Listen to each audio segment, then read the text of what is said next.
I am Natalie, 27 years old, and until a few weeks ago I was just a quiet kindergarten teacher living paycheck to paycheck in a one-bedroom apartment with hand-me-down furniture and a handful of potted plants I kept alive out of stubbornness. My life was small, but it was mine. What people never knew was that my world had been shaped more by my grandparents than by the parents who raised me only in name. My father and mother gave me food, shelter, the basics, but warmth, tenderness, and presence, those came almost entirely from Elizabeth and Harold. The two people who never missed a school play, never forgot a birthday, never let me feel unseen. When they died 6 weeks ago, taken suddenly in a car crash caused by a drunk driver, the floor beneath me gave way. I was hollowed out, stumbling through the funeral while my parents bickered with the director over costs, and my brother Jason scrolled his phone during the service. The grief was sharp and private, but what followed? What followed revealed wounds and truths buried far deeper than death itself. You see, my grandparents were not only kind, they were quietly wealthy. They had built a logistics company from nothing, one truck in the 1970s turning into fleets of hundreds by the time I was born, yet they never lived like millionaires.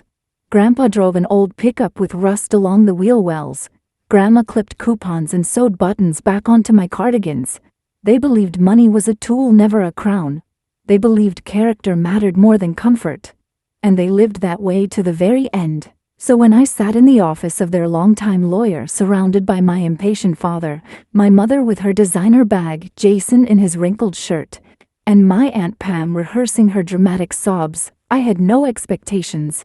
I thought maybe I'd inherit a quilt, a box of recipes, a memory book. Instead, Matthew Goldstein read aloud words that made my heart stop beating for a moment. To our beloved granddaughter Natalie Grace Foster, we leave our entire estate, cash assets, investments, real estate, and our share in Alexander Logistics valued at approximately $26 million. Silence fell like a guillotine. My father's chair screeched back as he jumped to his feet, grabbing at the papers. My mother hissed about how a kindergarten teacher couldn't possibly manage that kind of wealth. Jason slammed his fist down, demanding startup capital for yet another scheme. Aunt Pam's face flushed with rage, accusing me of manipulation. And I just sat there trembling, unable to believe the words were real. $26 million. Me. The granddaughter who never asked for money, who visited because I wanted to, not because I needed something. Then the video played. My grandparents sitting side by side on their familiar sofa, faces, kind and steady. "If you are watching this," Grandpa began, "it means we are gone. We want to explain our decision." Grandma added, "Richard, Pam, we love you, but we have been disappointed for years in the values you've lived by. Natalie has shown us kindness, integrity, and love, without expecting anything in return. That is why she is our heir. She will honor our legacy." Their words broke me open. I wanted to cry, but instead I felt every eye in the room burning into me. My father called them senile. My mother begged me to do the right thing and share. Jason mocked me. And I, still in shock, whispered, "I have to think." But they didn't want me to think. They wanted me to obey. By that evening I found myself summoned to my parents' house, where their voices rose like vultures circling over a carcass. They pushed papers across the table, documents that would hand everything over to my father in exchange for a generous 10%. Jason whined for millions. Aunt Pam scrolled real estate listings of my grandparents' house as if it were already hers. My mother wept crocodile tears about family loyalty, and then came the threat. My father leaned close, voice low and sharp. "Sign or consider yourself disowned." When I refused, he went colder. "Then remember this, your apartment is ours. We own that building. Your lease ends tonight." In that instant, I wasn't just betrayed. I was evicted from my family, stripped of home, told I was nothing but an obligation they regretted ever keeping. My father revealed a truth I had always felt, but never heard aloud, that I was unwanted, a mistake, the glue that barely kept my parents' marriage together.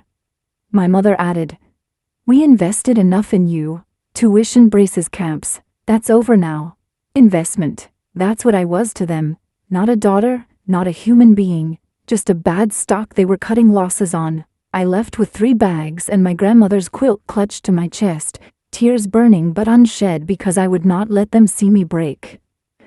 On the driveway beneath the cold night sky, I realized something that shattered me even more than losing my home. My family had never loved me at all, not truly, and now they had weaponized that absence of love to try to take what wasn't theirs. But what they didn't know, what none of them knew, was that my grandparents had prepared for this moment. They had seen through Richard, Diane, Jason, and Pam long ago, and the safeguards they left behind would not only protect me, but expose everything my family had tried so hard to hide. The next morning, I woke up in a friend's spare room, sunlight streaming through lace curtains, my body aching as if grief and betrayal had settled into my bones. My phone buzzed, non-stop missed calls, voicemails filled with anger, guilt-tripping, and threats. Jason's voice echoed first. "You're selfish, Natalie. That money could have saved my company. Don't think you can keep it all." Then my mother's trembling words. "We're your parents. Without us you'd have nothing. Hand it over before you ruin this family." And my father's growl colder than ice. "You will regret this if you don't sign. We can take everything, remember who owns your lease." But for the first time in my life their words didn't cage me. Instead they sounded small, desperate. Because deep down, I knew my grandparents had foreseen all of this. The night before, after leaving my parents' house with my bags, I had opened a second envelope from the lawyer, one he said to read only alone. Inside were instructions, bank details, and a letter in Grandma's handwriting. "Natalie, if they turn on you, remember this. The accounts are locked with a trust only you can access. No one can touch it without your consent. We left safeguards because we knew the others would try to manipulate you. Don't let them. This is not just money. This is your future and the legacy of everything we built. Protect it and yourself." I clutched that letter to my chest, tears finally falling. It felt like they were still here, shielding me even from beyond the grave. By noon, I was back at the lawyer's office, Mr. Goldstein greeting me with weary kindness. He showed me the clauses my grandparents had crafted, airtight protections, penalties if anyone tried to challenge the will without cause, and even letters they had written to accompany it. "They were meticulous," he said softly. "They loved you enough to plan for every possible betrayal."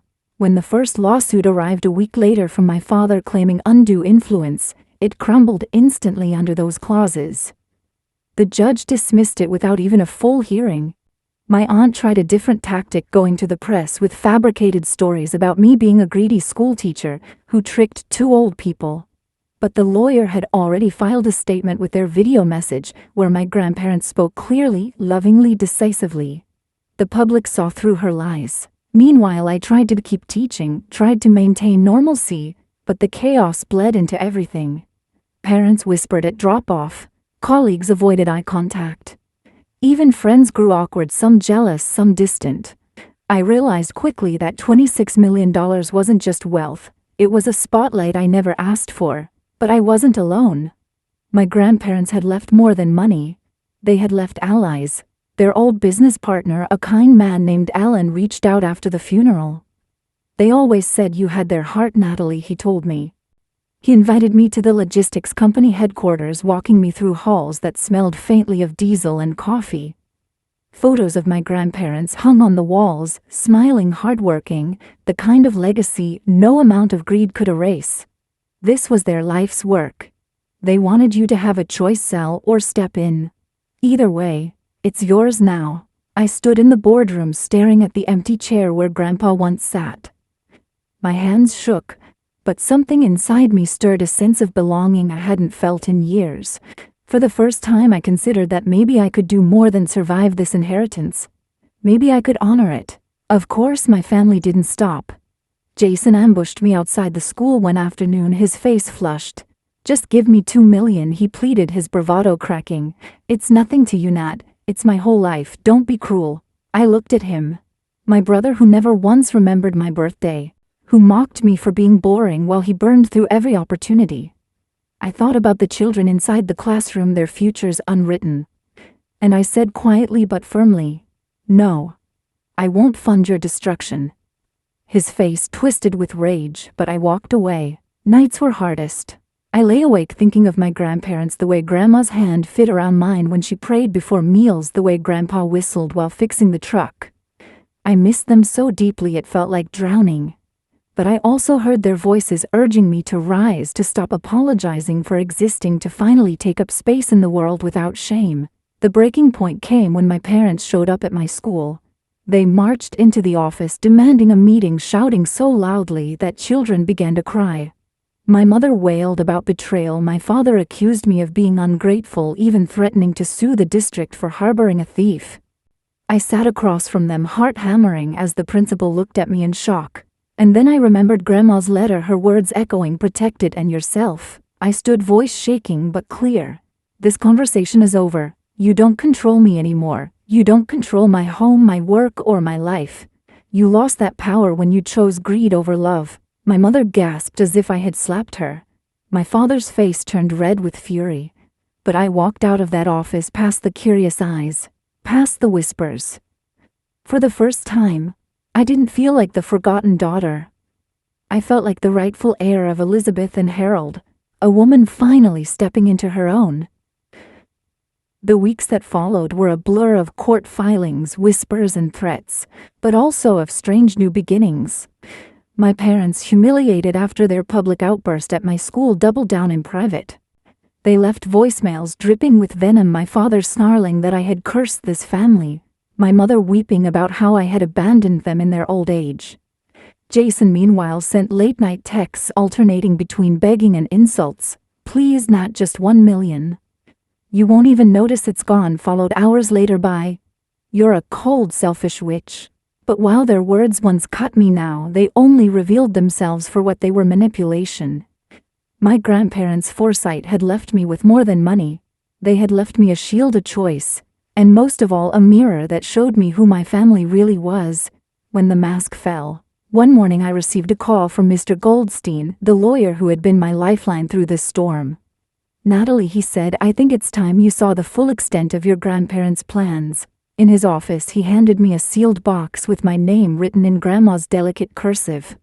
My hands trembled as I lifted the lid. Inside were letters, one for every milestone they thought I might face. For when you fall in love. For when you doubt yourself. For when you feel alone. At the bottom was one marked, "For when they turn against you." I opened it, and there was her voice again, warm and steady, even through ink. "If you are reading this, Natalie, then our fears have come true. Your parents and brothers see money as survival, not as stewardship. You must remember you are not responsible for saving them from themselves. You are only responsible for living truthfully, kindly, and bravely. That is why we chose you." Tears blurred the page. I had spent years trying to earn my parents' love, bending myself into silence, into smallness, but here was permission to stop, and with that permission came strength. I began taking steps I never imagined. I hired a financial advisor, not one connected to the family, but a woman recommended by Alan, my grandparents' old business partner. Together we created a plan to honor their legacy: scholarships for underprivileged students, grants for young entrepreneurs, donations to the Children's Hospital, where Grandma had once volunteered. The money would not rot in vaults or feed greed. It would live, breathe, and heal. The announcement of the first scholarship fund hit the local paper, and that's when the second storm broke. My parents called it a betrayal, insisting I should have given the money to family first. Jason blasted me on social media, calling me a fraud who stole from her own blood. For a moment I almost faltered under the weight of public eyes. But then letters began pouring in from students, parents, strangers, thanking me, sharing how my grandparents had once quietly helped them too. Their legacy was already growing, blossoming beyond the tight, selfish grip of my relatives. The confrontation I dreaded came sooner than expected. My parents showed up at Grandma and Grandpa's old house, the one now legally mine, though I hadn't yet moved in. I found them sitting in the living room, boxes half packed as if they still belonged there. My father's face was red with rage. My mother's eyes were hollow with desperation. "You think you can erase us?" my father spat. "This was our home, our life. You're nothing without us. You always needed us." Something inside me steadied. I looked around the room, the worn sofa where Grandma had read to me, the mantel where Grandpa displayed my childish art, with pride the kitchen where love had once been ladled into soup bowls. This house had never been theirs in spirit. It had always been my grandparents', and now it was mine to guard.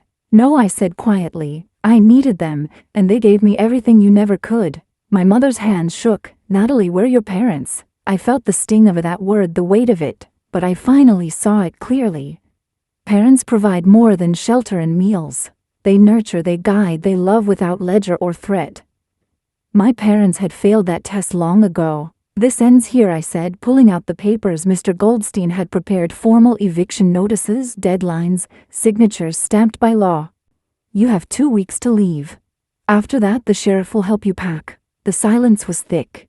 My father's jaw clenched. My mother's face crumpled. Jason cursed under his breath. But none of them fought me. They knew the fight was already lost. I walked out, my hands shaking, my heart heavy but firm.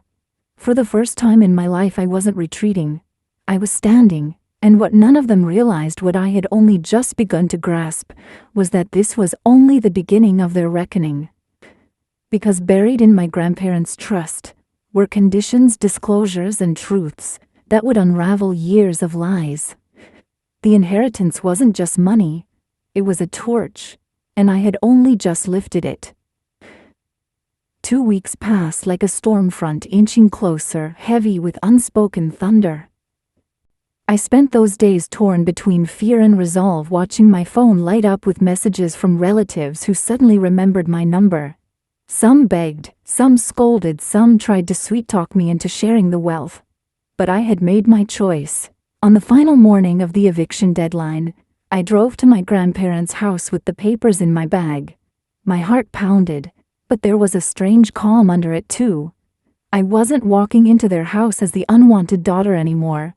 I was walking in as the rightful heir, the one my grandparents had chosen for a reason. Inside the house was chaos.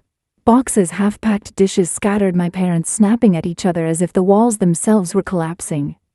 Jason sat slumped on the couch, scrolling on his phone, his eyes darting up at me with bitter resentment. My father turned, his voice sharp. This isn't over, Natalie. You'll regret humiliating us like this. I met his glare without flinching. What I regret is giving you so many years of my life trying to earn love that was never there. My voice cracked but didn't break. This house is mine. The company's shares are mine. The trust is mine. And every bit of it is protected by the law. You lost the right to control me the moment you tried to destroy me. My mother tried one last tactic, tears streaming. We're still your parents. Blood is blood. You can't just cut us out. The old me would have faltered, but I thought of Grandma's letter, of Grandpa's smile, of the way they had believed in me when no one else did. You cut yourselves out, I said softly. You chose greed over love. And I won't let my children, or someday my own family, learn that lesson from you. The sheriff arrived, then polite but firm. The notices were read aloud. My parents' protests grew louder, more desperate, but they carried no weight anymore. One by one, the walls they had claimed crumbled into cardboard boxes and silence. Jason stormed out, muttering curses under his breath. My father slammed the door so hard the glass rattled. My mother left last, her perfume lingering in the hall like a ghost of a life I no longer wanted. When the house was finally empty, I walked through each room slowly. The kitchen where Grandma taught me to bake. The study where Grandpa showed me how to balance a checkbook. The garden where they used to sit in the evenings holding hands. This wasn't just a house. It was a legacy of love disguised as ordinary life. And now, at last, it was safe. That night I opened the last sealed envelope from the lawyer. Inside was a document my grandparents had written years ago, a detailed account of every loan, every gift, every attempt they had made to help my parents, my aunt, even Jason. Money for failed businesses, cars, houses, all squandered. Attached were receipts, contracts, letters of forgiveness. My grandparents had given them chance after chance, and still they chose selfishness. The truth hit me like a revelation. My inheritance wasn't about wealth, it was about trust. My grandparents hadn't just wanted to protect me, they had wanted to protect their legacy from being devoured by people who saw love as a transaction. I knew then what I had to do, not just keep the money, but use it with purpose. I announced the creation of the Elizabeth and Harold Foundation, dedicated to funding scholarships, community health projects, and shelters for children who felt invisible just as I once had. The first press release went public, and suddenly the story wasn't about a greedy teacher hoarding millions. It was about a granddaughter honoring her grandparents. My parents predictably exploded. They accused me of tarnishing the family name, of giving away what should have been ours. But this time their voices didn't echo. They were drowned out by letters from grateful families, from children who now had hope, where before there was none. One evening I stood at the ribbon cutting of a new children's clinic wing, funded in my grandparents' name. The plaque gleamed under the lights, for all children who deserve to be seen, heard, and loved. My chest tightened, tears slipping down my cheeks. Jack, one of my students, tugged my sleeve and whispered, "Miss Foster, is this because of you?" I smiled, kneeling to his height. "It's because of love, Jack, and love doesn't run out." For the first time in my life, I felt the weight of my grandparents' faith, settling not as a burden, but as wings. I was no longer the forgotten daughter, the overlooked sister, the unwanted child. I was the keeper of a legacy that no amount of greed could steal, and though my parents may never forgive me, I no longer needed their forgiveness. I had something far more powerful, the unshakable knowledge that I was loved, chosen, and strong enough to carry their torch into a world that desperately needed light. So, if you've ever been told you weren't enough, that you owed everything to people who gave you nothing in return, remember this. You have the right to choose love over fear, legacy over lies. If this story touched your heart, please like this video, share it with someone who needs to hear it. Subscribe for more true stories of resilience and leave a comment with your thoughts. I would love to hear from you.